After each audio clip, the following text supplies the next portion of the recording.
Pessoal, dando continuidade ao nosso curso Analista de Qualidade, nós agora vamos entrar num tópico que eu considero um dos principais, ok? Que é chamado Controle da Qualidade Total, também conhecido como TQC, que é a sigla de Total Quality Control. Vamos lá.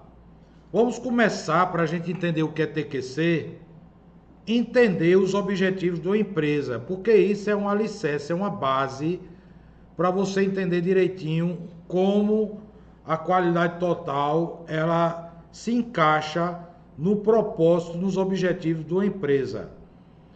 Veja só, tem uma premissa básica nos objetivos de uma empresa que os maiores pensadores, Peter Drucker, vários pensadores do mundo, Jack Welch, Vicente Falcone, falam o seguinte: uma empresa honesta só pode sobreviver dentro de uma sociedade se for para contribuir para a satisfação das necessidades das pessoas. Olhe que tem um pré-requisito básico aqui, implícito, que diz o seguinte: uma empresa honesta. Por que eles falam isso, né? Por que tem essa premissa básica? Entenda. Porque a empresa desonesta, gente, tem outros propósitos, tá? E a gente quer até descartar da nossa realidade essa questão.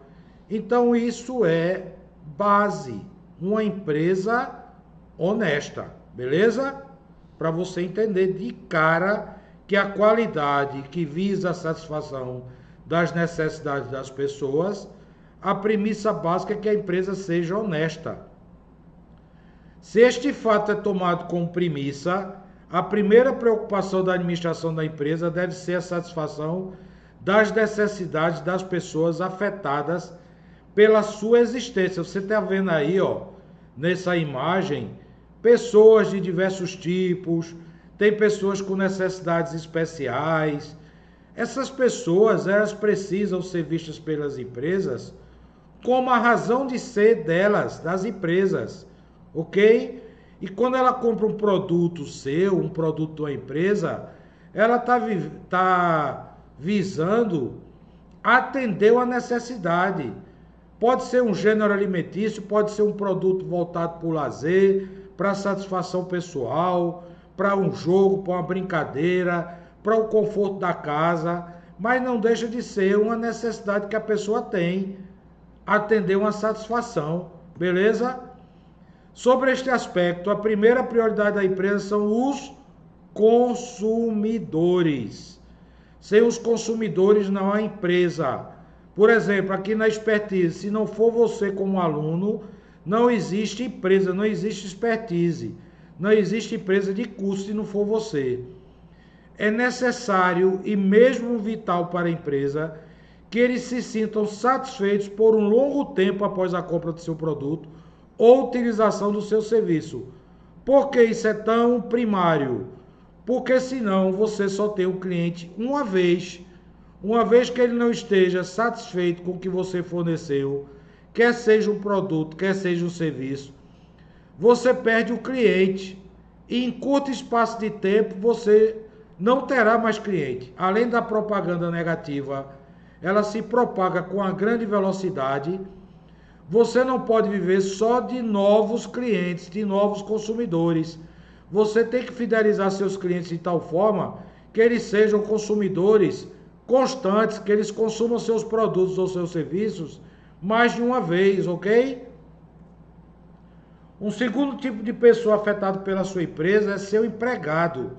Pense comigo, se você tem empregados insatisfeitos, eles vão permanecer na sua empresa? Evidentemente que não. Você vai ter rotatividade. E quando você tem rotatividade, você perde uma coisa que a gente chama de capital humano. Você treinou as pessoas, você investiu nessas pessoas, você capacitou e perde. Então é muito importante que as empresas vejam os consumidores, depois os empregados. É de suma importância, é vital. Este conceito deve ser estendido também para os empregados das empresas fornecedoras, Claro, veja bem, as empresas elas vão criando relacionamentos com seus fornecedores. Caso cada mês você tenha um fornecedor diferente, você gera essa fidelidade com o seu fornecedor?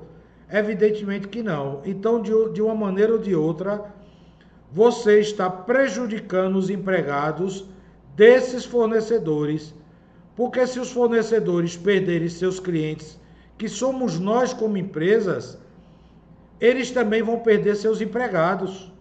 Estão entendendo? É uma roda viva, é uma engrenagem. Uma depende da outra. Você tem fornecedores, você tem sistema de distribuição dos produtos, empresas de logísticas, depósitos, vendas e assistência técnica. Muitas vezes você recorre a uma mão de obra terceirizada para esta função, ou até uma empresa terceirizada para promover essa assistência técnica, ou para promover a própria venda em si. E das empresas afiliadas e empreiteiras. Quais são as empreiteiras? Aquelas que prestam serviço a você. Se você é uma fábrica, certamente você tem empreiteiras. Imagine, vou dar um exemplo. Nem sempre você tem um serviço de construção civil fazendo dentro de uma fábrica. Uma expansão, uma ampliação, um conserto de alguma área civil, um telhado. Então você faz o quê? Você contrata o serviço de uma empresa terceirizada, que comumente a gente chama de empreiteira. Então também faz parte de uma empresa séria, uma empresa idônea, uma empresa honesta, também cuidar do bem-estar desses empregados dessas empresas.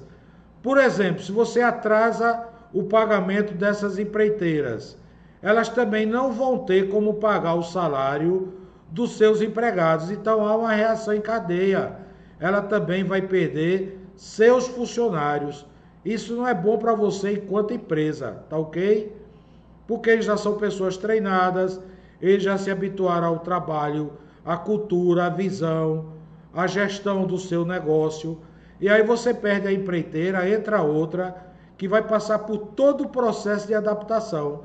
Tá entendendo de maneira ampla, gente? Que as engrenagens, elas se combinam, elas se encaixam umas a outras. Outro ente muito importante para a sua empresa, principalmente se ela é uma sociedade anônima, são os acionistas. Os acionistas são aqueles elementos, são aqueles investidores do seu negócio. Se você perde acionistas porque você não está prestando um bom serviço ou vendendo um produto com uma boa qualidade, o acionista ele retira o capital que é investido na sua empresa. Isso é prejudicial porque você vai ter que recorrer a um dinheiro mais caro, que seria o empréstimo bancário se você não tem acionista. A forma mais barata de se capitalizar é abrindo parte do seu patrimônio, transformando esse patrimônio em ações, negociando essas ações, atraindo investidores, que a gente chama de acionista, para capitalizar o seu negócio.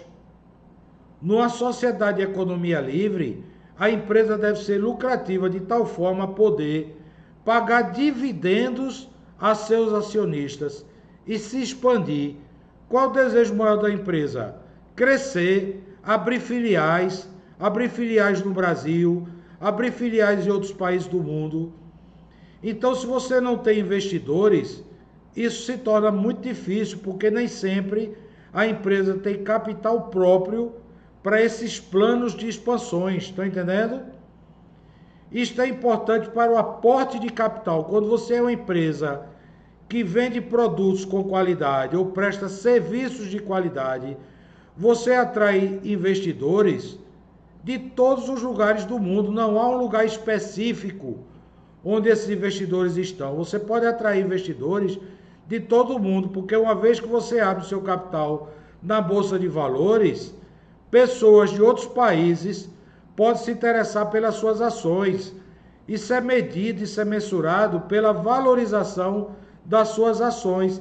Isso atrai investidores de outros países, Índia, Japão, Rússia, Estados Unidos, qualquer país. A China é um grande investidor do Brasil, Mas a China investe em quem? Em empresas que são lucrativas, empresas que já têm uma história de valorização das suas ações. Imagine que o investidor chinês, ele não vai querer colocar seu dinheiro numa empresa que decretou falência, concorda comigo? É lógico que ele não vai colocar dinheiro numa empresa dessa. Pelo contrário, ele vai retirar o seu capital. A produtividade gera o lucro que, reinvestido, é o único caminho seguro para a geração de empregos. Por quê? Porque você reinveste parte do capital que você obteve através de lucros, que atrai investidores, que amplia o seu negócio, que contrata mais empregados, que também contrata mais fornecedores e assim toda a cadeia produtiva é beneficiada. Estão entendendo, gente? É uma engrenagem, a economia é um conjunto de engrenagens.